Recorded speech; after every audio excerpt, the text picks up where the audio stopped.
بسم اللہ الرحمن الرحیم۔ السلام علیکم ورحمۃ اللہ وبرکاتہ۔ حضرت یوسف علیہ السلام کے بھائیوں نے انہیں مالک بن زور خزائی کے ہاتھ بہت کم قیمت والے چند درہموں کے بدلے بیچ دیا۔ حضرت قتادہ رضی اللہ تعالی عنہ فرماتے ہیں کہ وہ 20 درہم تھے اور حضرت یوسف علیہ السلام کے بھائی پہلے سے ہی ان میں کچھ رغبت نہ رکھتے تھے۔ پھر مالک بن زور اور اس کے ساتھی حضرت یوسف علیہ السلام کو مصر میں لائے۔ اس زمانے میں مصر کا بادشاہ ریان بن ولید بن نزدان عملیقی تھا اور اس نے اپنے عنان سلطنت قطفیر مصری کے ہاتھ میں دے رکھی تھی۔ تمام خزائن اسی کے تحت تصرف تھے۔ اس کو عزیز مصر کہتے تھے اور وہ بادشاہ کا وزیر اعظم تھا۔ جب حضرت یوسف علیہ السلام مصر کے بازار میں بیچنے کے لیے لائے گئے تو ہر شخص کے دل میں آپ کی طلب پیدا ہوئی اور خریداروں نے قیمت بڑھانا شروع کی، یہاں تک کہ آپ علیہ السلام کے وزن کے برابر سونا، اتنی ہی چاندی، اتنا ہی مشک اور اتنا ہی ریشم قیمت مقرر ہوئی، اور عمر شریف اس وقت 13 یا 17 سال کی تھی۔ عزیز مصر نے اس قیمت پر آپ کو خرید لیا اور اپنے گھر لے آیا۔ دوسرے خریدار اس کے مقابلے میں خاموش ہو گئے۔ مصر کے جس شخص نے حضرت یوسف علیہ السلام کو خریدا اسے لوگ عزیز مصر کہتے تھے اور اس کا نام قطفیر تھا۔ اس نے اپنی بیوی زلیخا سے کہا کہ حضرت یوسف علیہ السلام کو عزت سے رکھو، ان کی قیام گاہ نفیس ہو، لباس اور خوراک اعلیٰ قسم کی ہو، شاید ان سے ہمیں نفع پہنچے اور ہمارے کاموں میں اپنے تدبر و دانائی سے ہمارے لیے نفع مند اور بہتر مددگار ثابت ہو۔ نیز ہو سکتا ہے کہ سلطنت اور حکومت کے کاموں کو سر انجام دینے میں ہمارے کام آئے، کیونکہ رشد کے آثار ان کے چہرے سے ظاہر ہیں، یا پھر ہم انہیں بیٹا بنا لیں۔ یہ قطفیر نے اس لیے کہا کہ اس کی کوئی اولاد نہ تھی۔ جب حضرت یوسف علیہ السلام اپنی جوانی کی پوری قوت کو پہنچے اور شباب اپنی انتہا پر آیا اور عمر مبارک امام ضحاک رحمۃ اللہ تعالی علیہ کے قول کے مطابق 20 سال، سدی کے قول کے مطابق 30 سال اور کلبی کے قول کے مطابق 18 اور 30 کے درمیان ہوئی تو اللہ تعالیٰ نے انہیں نبوت اور دین میں فقاہت عطا فرمائی۔ حضرت یوسف علیہ السلام انتہائی حسین و جمیل تھے۔ جب زلیخا نے آپ علیہ السلام کے حسن و جمال کو دیکھا تو اس نے آپ علیہ السلام کے بارے میں لالچ کیا۔ حضرت یوسف علیہ السلام چونکہ اسی گھر میں رہائش پذیر تھے جہاں زلیخا رہتی تھی، اس لیے زلیخا نے موقع پا کر حضرت یوسف علیہ السلام کو ان کے مقدس نفس کے خلاف پھسلانے کی کوشش کی تاکہ وہ اس کے ساتھ مشغول ہو کر اس کی ناجائز خواہش کو پورا کریں۔ زلیخا کے مکان میں یک کے بعد دیگرے 7 دروازے تھے۔ زلیخا نے 7 دروازے بند کر کے حضرت یوسف علیہ السلام سے کہا، میری طرف آؤ، یہ میں تم ہی سے کہہ رہی ہوں۔ حضرت یوسف علیہ السلام نے اس کی بات سن کر فرمایا، میں اللہ تعالیٰ کی پناہ چاہتا ہوں اور اسی سے اپنی حفاظت کا طلبگار ہوں کہ وہ مجھے اس قباحت سے بچائے جس کی تو طلبگار ہے۔ بے شک عزیز مصر قطفیر میری پرورش کرنے والا ہے اور اس نے مجھے رہنے کے لیے اچھی جگہ دی ہے۔ اس کا بدلہ یہ نہیں کہ میں اس کے اہل خانہ میں خیانت کروں، جو ایسا کرے وہ ظالم ہے۔ اس سے یہ بھی معلوم ہوا کہ نیکی کا بدلہ نیکی ہی ہونا چاہیے اور اپنے مربی کا احسان ماننا انبیاء کرام علیہ السلام کا طریقہ ہے۔ زلیخا نے حضرت یوسف علیہ السلام سے برائی کا ارادہ کیا، اور اگر حضرت یوسف علیہ السلام اپنے رب کی دلیل نہ دیکھتے تو انسانی فطرت کے تقاضے کے مطابق وہ بھی عورت کی طرف مائل ہو جاتے، لیکن حضرت یوسف علیہ السلام نے اپنے رب تعالیٰ کی دلیل دیکھی اور اس فاسد ارادے سے محفوظ رہے، اور وہ دلیل البرہان عصمت نبوت ہے۔ اللہ تعالیٰ نے انبیاء کرام علیہ السلام کے پاکیزہ نفوس کو برے اخلاق اور گندے افعال سے پاک پیدا کیا ہے اور پاکیزہ، مقدس اور شرافت والے اخلاق پر ان کی پیدائش فرمائی ہے، اس لیے وہ ہر ایسے کام سے باز رہتے ہیں جس کا کرنا منع ہو۔ ایک روایت یہ بھی ہے کہ جس وقت زلیخا حضرت یوسف علیہ السلام کے درپے ہوئی اس وقت آپ علیہ السلام نے اپنے والد ماجد حضرت یعقوب علیہ السلام کو دیکھا کہ انگشت مبارک دندان اقدس کے نیچے دبا کر اجتناب کا اشارہ فرماتے ہیں۔ اس واقعے سے متعلق بحث کرنے سے بچنا ہر مسلمان کے لیے ضروری ہے، کیونکہ معاملہ اللہ تعالیٰ کے پیارے نبی کی عصمت کا ہے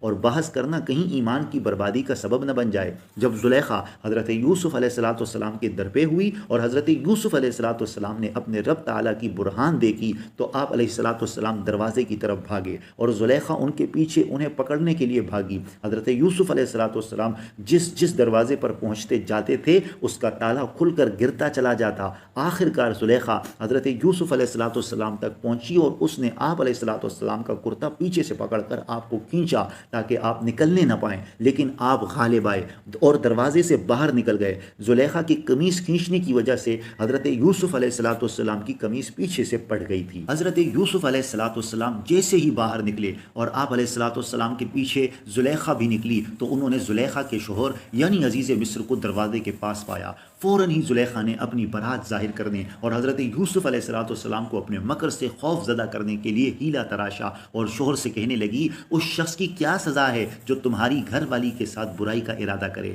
اتنا کہہ کر زلیخا کو اندیشہ ہوا کہ کہیں عزیز طیش میں آ کر حضرت یوسف علیہ السلام کے قتل کے در پہ نہ ہو جائے، اور یہ زلیخا کی شدت محبت کب گوارا کر سکتی تھی، اس لیے اس نے یہ کہا یہی کہ اسے قید کر دیا جائے یا دردناک سزا دی جائے، یعنی اس کو کوڑے لگائے جائیں۔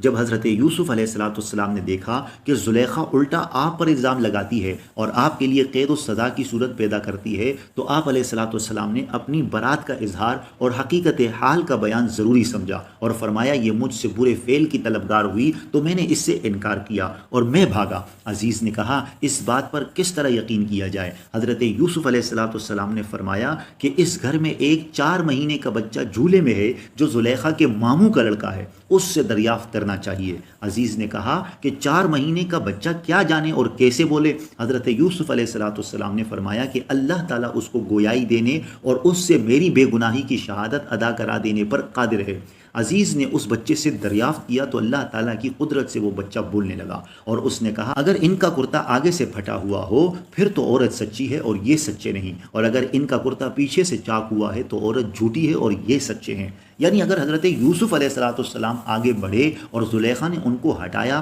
تو کرتا آگے سے پھٹا ہوا ہوگا، اور اگر حضرت یوسف علیہ السلام اس سے بھاگ رہے تھے اور زلیخا پیچھے سے پکڑ رہی تھی تو کرتا پیچھے سے پھٹا ہوا ہوگا۔ جب عزیز نے حضرت یوسف علیہ السلام کا کرتا پیچھے سے پھٹا ہوا دیکھا اور جان لیا کہ حضرت یوسف علیہ السلام سچے ہیں اور زلیخا جھوٹی ہے، تو زلیخا سے کہا تمہاری یہ بات کہ اس شخص کی کیا سزا ہے جو تمہاری گھر والی کے ساتھ برائی کا ارادہ کرے، یہ صرف تم عورتوں کا مکر ہے۔ بے شک تمہارا مکر بہت بڑا ہے جس کی وجہ سے تم مردوں پر غالب آ جاتی ہو۔ جب عزیز مصر کے سامنے زلیخا کی خیانت اور حضرت یوسف علیہ السلام کی برات ثابت ہو گئی تو عزیز نے حضرت یوسف علیہ السلام کی طرف متوجہ ہو کر اس طرح معذرت کی، اے یوسف تم اس بات سے درگزر کرو اور اس پر مغموم نہ ہو، بے شک تم پاک ہو۔ اس کلام سے یہ بھی مطلب تھا کہ اس کا کسی سے ذکر نہ کرو تاکہ چرچا نہ ہو اور شہرہ عام نہ ہو جائے۔ عزیز مصر زلیخا کی طرف متوجہ ہو کر کہنے لگا اے عورت تو اللہ تعالیٰ سے اپنے اس گناہ کی معافی مانگ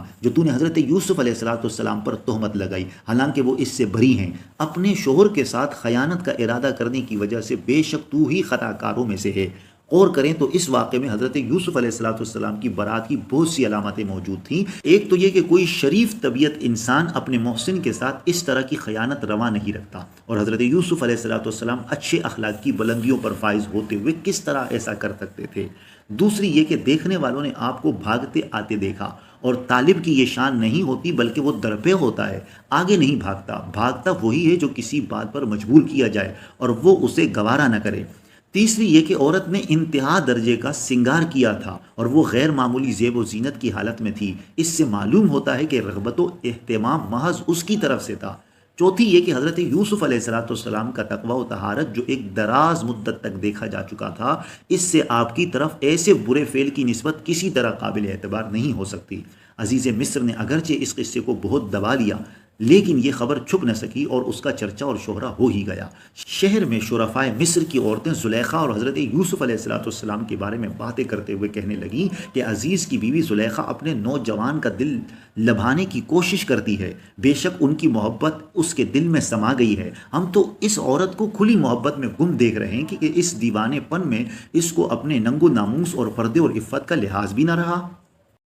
جب زلیخا نے سنا کہ اشراف مصر کی عورتیں اس سے حضرت یوسف علیہ السلام کی محبت پر ملامت کرتی ہیں تو اس نے چاہا کہ وہ اپنا عذر ان کے سامنے ظاہر کر دے، چنانچہ اس کے لیے اس نے ایک دعوت کا اہتمام کیا اور اس دعوت میں اشراف مصر کی 40 عورتوں کو مدعو کر لیا۔ ان میں وہ سب عورتیں بھی تھیں جنہوں نے اس پر ملامت کی تھی۔ زلیخا نے ان عورتوں کو بہت عزت و احترام کے ساتھ مہمان بنایا اور ان کے لیے نہایت پرتکلف نشستیں تیار کر دی جن پر وہ بہت عزت و آرام سے تکیے لگا کر بیٹھیں۔ دسترخوان بچھائے گئے اور طرح طرح کے کھانے اور میوے اس پر چنے گئے۔ پھر زلیخا نے ان میں سے ہر ایک کو ایک ایک چھری دے دی تاکہ وہ اس سے کھانے کے لیے گوشت کاٹیں اور میوے تراش لیں۔ اس کے بعد زلیخا نے حضرت یوسف علیہ السلام کو عمدہ لباس پہننے کے لیے دیا اور کہا ان عورتوں کے سامنے نکل آئیے۔ پہلے تو آپ نے اس سے انکار کیا، لیکن جب اصرار و تاکید زیادہ ہوئی تو زلیخا کی مخالفت کے اندیشے سے آپ کو آنا ہی پڑا۔ جب عورتوں نے حضرت یوسف علیہ السلام کو دیکھا تو ان کی بڑائی پکار اٹھی، کیونکہ انہوں نے اس عالم افروز جمال کے ساتھ نبوت و رسالت کے انوار،